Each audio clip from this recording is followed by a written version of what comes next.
Happy Earth Day, fifth graders. So today is April 22nd, and today, April 22nd, every year, it's always Earth Day. So we have been celebrating Earth Week, and I hope that you've enjoyed the lessons in science and word work and reading, writing. I hope that your upcycling project is going well, and make sure to ask your teacher any questions if you have them, and we can't wait to see what you come up with. So I'm really looking forward to seeing your projects. Now, we've been working on idioms related to earth and nature, or to have the word nature in them. So to go to the ends of the earth means to do everything possible to achieve something. To have a green thumb means that you're good at planting and gardening.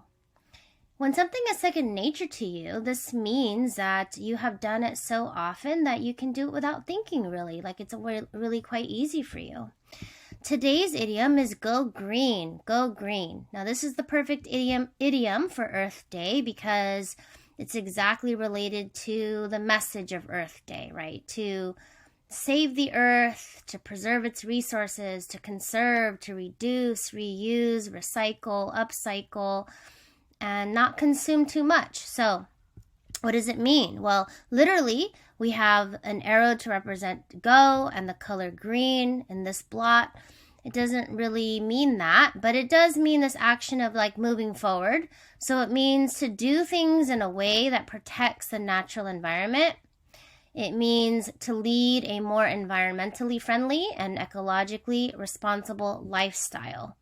So it's really like a lifestyle. It's a way of living to be green. And some people do it more than others, and we can probably all do a little bit more.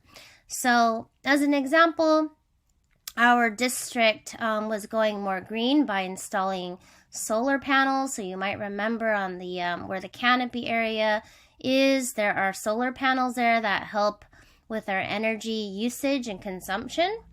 We have a water filter in the cafeteria that helps us with refilling our reusable water bottles. That's a way that we were going green so that people don't have to bring so much plastic to school and bring those disposable water bottles. Okay. We maybe, someone who has, let's say, a hybrid car. So then it doesn't use as much gasoline. It's an energy saving car. It doesn't emit a lot of pollution. Okay, so we go green by, let's say, not requesting a straw. Now, a lot of stores have those paper straws versus plastic straws because the paper straw is biodegradable, so it will break down, but plastic doesn't do that, right? Plastic just stays as it is forever and ever. We go green by taking our reusable bags to the store and not using plastic, or maybe not needing a bag at all. So there's so many ways that we try to go green and help protect our earth. Here's a sentence. I've decided to go green and not use any plastic bags. I take my reusable bags whenever I go to the store. We are working on the suffix ment. Ment means action. So we have, these are all actions, right? An achievement, an arrangement, an agreement, okay? An environment is not so much an action, but it does have meant in it, and it makes the word into a noun. We'll talk about that in a second. Achievement, something important that you succeed in doing by your own efforts. It's the action of achieving something. Arrangement are plans and preparations that you must make so that something can happen. And it's also an agreement, so something that has been organized or agreed upon, something that you agree to do. And so now we also have agreement. So an agreement is also an arrangement. These are synonyms in some ways. An arrangement or promise to do something made by two people, companies, organizations, etc. An agreement is also when people have the same opinion as each other. So an environment, there are two definitions for environment. So let me go over this first definition, then I'll go over the sentence. Actually, I'll read the sentence. First, I have to make sure my environment for distance learning is nice and quiet, so I Zoom in my parents' room. So in this definition, your environment is the people and things that are around you in your life, for example. for example, the people you live with, they're in your environment, or the general situation that you're in is also your environment. So your environment is like your home space, or your environment could be, let's say at school, let's say right now. Okay, a perfect example is we're all learning from home at the moment. And so what is the best or ideal environment for learning in Zoom? Because it's hard. We all acknowledge that it's tough. So it's of course great if it's quiet, if you don't have a lot of people walking around that'll distract you. A great or ideal environment means there isn't a TV on or another device on. An ideal environment means you're sitting. You have a place like maybe a table where your computer can sit, and you have all of your materials and your supplies readily available. So that's tough. It's tough to have the ideal environment at home, but we've all done our best, and hopefully you've found an environment that works for you. Now, we also know that environment means something more natural, right? So the natural features of a place, for example, its weather, the type of land it has, and the type of plants that grow in it, that's an environment. So we have to protect the environment by making sure to reduce our waste, reuse, and recycle. Okay?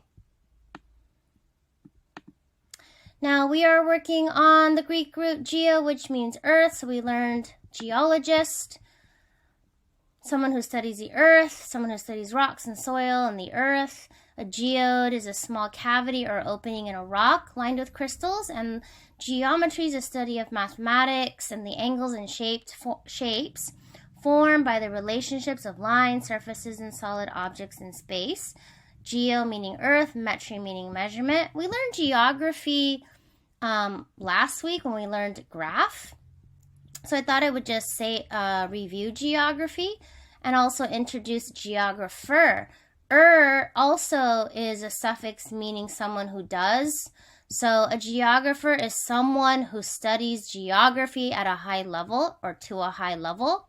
And geography, of course, as we know, is a study of countries, oceans, rivers, mountains, cities, etc. the world.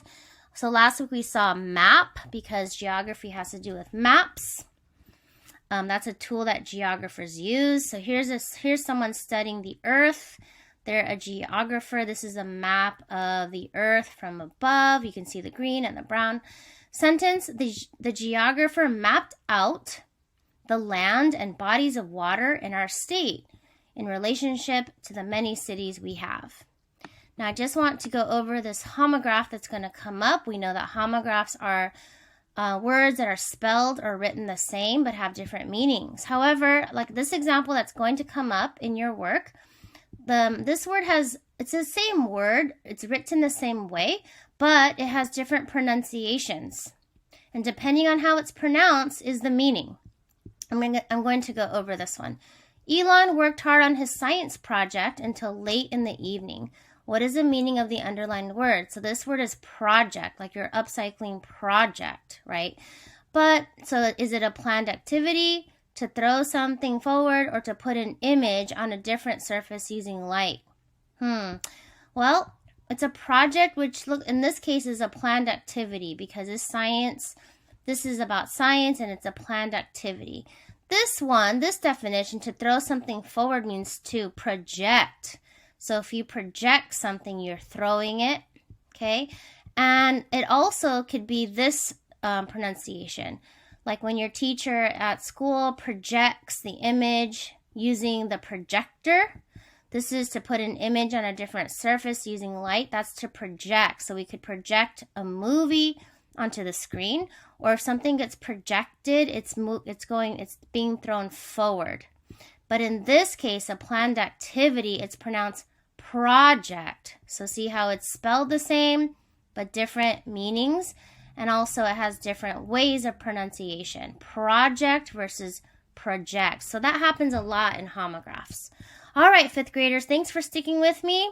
I know it was a bit longer than usual, but thank you for staying to the very end. And amazing job, all of you. Thank you so much.